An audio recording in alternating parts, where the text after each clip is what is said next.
Welcome back to my YouTube channel NL Tech 22। তো আজকে আমি দেখবো কিভাবে আপনাদের হাতে থাকা সাধারণ স্মার্টফোনের ক্যামেরাটিকে বানিয়ে ফেলবেন DSLR। পুরো ভিডিওটি দেখার পর যদি ভিডিওটি ভালো মনে হয় তাহলে চ্যানেলটিকে আনসাবস্ক্রাইব করে দিবেন। তো এই কাজটি করার জন্য প্রথমে চলে যাবেন প্লে স্টোরে গিয়ে সার্চ করবেন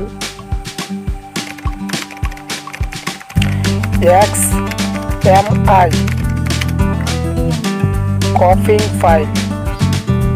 তো XMI কপিং ফাইল লিখে সার্চ করার পর এরকম একটি অ্যাপস শো করবে, এটি ডাউনলোড করে নেবেন।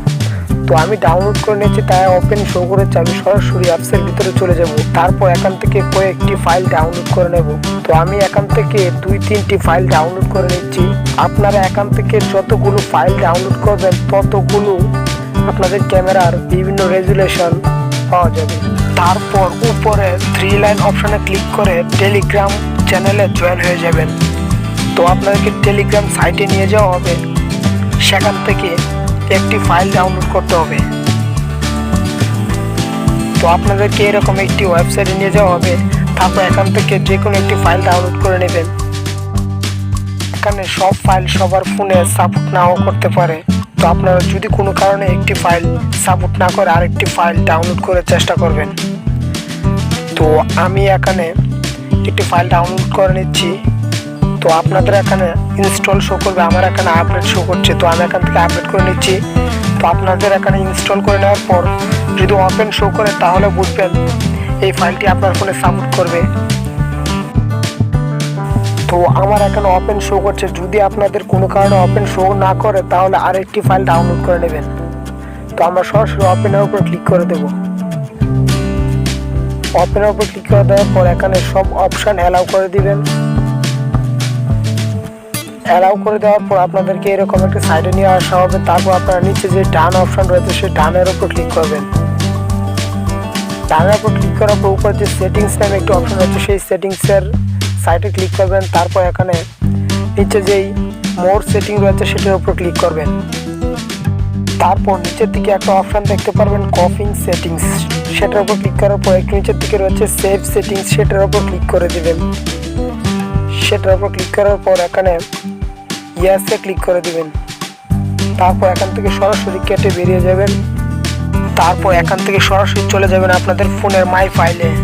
তো ফাইলে চলে আসার পর এখানে ডাউনলোড নামে যে ফাইলটি রয়েছে এখানে ভিতরে ঢুকে যাবেন। তারপর এখানে 3-4টি ফাইল দেখতে পারবেন, সেটি এখান থেকে মুভ করে নেবেন বা কপি করে নেবেন। তো মুভ করার জন্য নিচের দিকে এরকম একটা ইন্টারফেস শো করবে, এখানে ক্লিক করবেন। তারপর এখানে LMC 8.4 যে ফাইলটি রয়েছে এটার উপর ক্লিক করবেন। তারপর এই ফাইলটির ভিতরে কপি করে নেবেন। তো কপি করে নেওয়ার পর এখান থেকে কেটে বেরিয়ে যাবেন। তারপর আপনাদের ফোনে দেখতে পারবেন এরকম, আপনাদের ফোনে এরকম একটা অ্যাপস অটোমেটিকলি চলে এসেছে। তারপর এটার উপর ক্লিক করবেন। এখান থেকে সরাসরি অ্যাপসের ভিতরে ঢুকে যাবেন। তারপর এখানে যে ফাঁকা অপশনটি রয়েছে কালো, এখানে ডাবল ট্যাপ করবেন। তারপর এখানে যে ছোট অপশনটি রয়েছে এটার উপর ক্লিক করে এখান থেকে সিলেক্ট করে নেবেন একটি। তো আমি এখানে এই কালারটি সিলেক্ট করে নিচ্ছি। তো আপনারা এখানে রং দুনো কালার যে অপশনটি রয়েছে এটি সিলেক্ট করে নেবেন। তারপর ইম্পোর্টের উপর ক্লিক করবেন। তো আমি এখানে একটি ফটো তুলছি।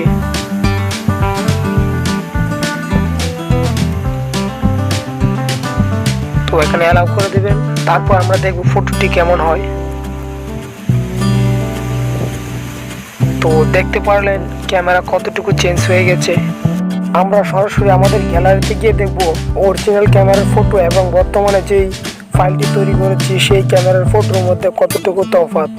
তো আমরা গ্যালারিতে চলে যাব। তারপরে যে দেখতে পাচ্ছেন 2টি ফটো, এটা হচ্ছে আমাদের যেই ফাইলটি তৈরি করছি। তো দেখতে পারলেন 2টি ফটোর মধ্যে তফাৎ, অরিজিনাল এবং আমাদের তৈরিকৃত ক্যামেরা। তো এখানে আপনারা আরও অনেক সুন্দর করতে পারেন, পুরো সেটিং একসাথে দেখানো সম্ভব না, তাই ভিডিওটা শর্ট করে নিয়েছি।